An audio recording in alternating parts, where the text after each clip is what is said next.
Okay, so you're speaking with Lainey, the owner of the shop Tag and the Loop.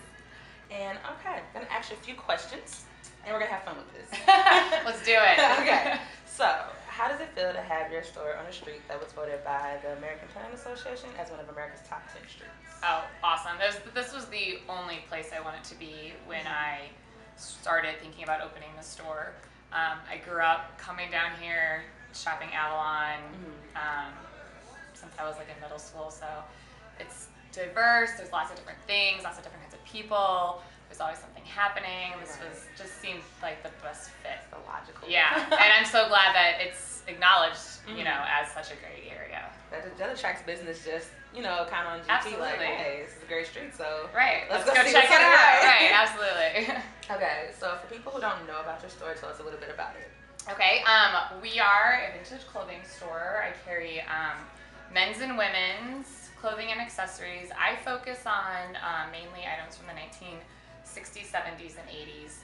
Have a little bit older stuff, sometimes some 50s, and I have a little bit newer stuff because the 90s is starting to become vintage because by definition 20 years or older. Okay. So, we have lots of accessories, purses, boots, seasonal clothing. It's just, The greatest thing ever. yeah, so much fun. I love it. Okay, and how long has your store been open here in the Loop? About 3.5 years. We opened April 2008. Okay.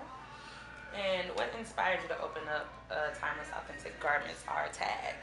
What inspired me? My dad owns his own business, so I think I've always kind of like wanted to own my own business, and I bought my first vintage dress when I was 13 and always loved it, and the opportunity kind of presented itself right time, and kind of wanted to do vintage a little differently than any other store in St. Louis. We've got some really great vintage shops here, but I wanted to do it a little differently, do it a little bit more modern, and so just kind of right time, just did it. Okay, and what are some of your favorite pieces in your store? Ooh. Right now, probably winter coats. I love coats, especially vintage ones. I love faux fur, real fur, leather. I'm very I love the 60s and 70s personally, so anything along those lines as well, and also long dresses. They're my favorite. What do you think are some of your best-selling items in the store? Dresses, women's dresses, and accessories. The women's just sell more than men's just because men don't shop the way women do. But women's dresses, either the long dresses or I have a lot of the shorter dresses over there, and accessories. Accessories are nice for people who aren't as comfortable wearing vintage because there's just something small and unique and fun and doesn't have to fit, which is really nice. Well, and accessories are fun, you can't go wrong with accessories. No, especially vintage. It always jazzes it up a little. So yeah. Okay, and this may be kind of a repetitive question, but what exactly is vintage clothing? Vintage, by definition, is technically 20 years or older. Okay. So it could be, vintage can go far back as anything.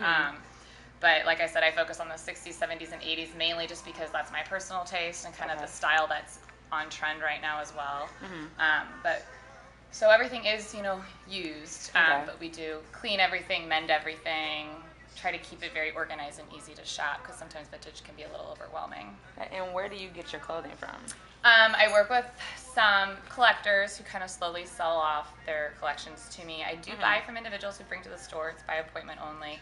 But I also work with a lot of rag houses where they just process like tons and tons of used clothing a year, and you go and you dig through it all and you pull out the vintage and you pull out what you love, and it's a lot of work, but that's for me the fun part. Okay. And what do you think attracts people to your store? Well, hopefully just like the styling that we do in the windows is probably the beginning if you don't know when you're walking by. I try not to have it look vintage. Like I try not to have it look like head to toe you can tell that's like you walked out of 1960s. I kind of try to incorporate more like a modern look by using vintage pieces. And I think being down in the Loop, I think just helps bringing people down here just because there's so many people in the area. And we have the same, it's my mom, myself, and my friend Kevin who've worked here since they opened, so my regulars know us, they come in, we put new stuff out every week, so they always know there's going to be something new, and we always remember our customers and our regulars and really try to cater to our customers, and hopefully that's what brings them back. That's good. Okay, so last question. Yes. As an award-winning store, being voted best in class both by the Riverfront Times and Alive Magazine, what do you feel is the next step for you? Oh, goodness. Just to continue to grow. Just like, I mean, if you had seen the store when I first opened, so much less than I have now. Just growing, building. Really like to kind of started selling online, but would really like to keep that up consistently. It's just hard when you don't have a lot of help. Right. But yeah, I would love to open another location sometime, possibly in a college town. I think it would do really well in a college town. I would love to just grow and expand and learn more, just more about my industry, just continue to learn about it, find newer places to get really great pieces, and just grow and hopefully build something that is sustainable.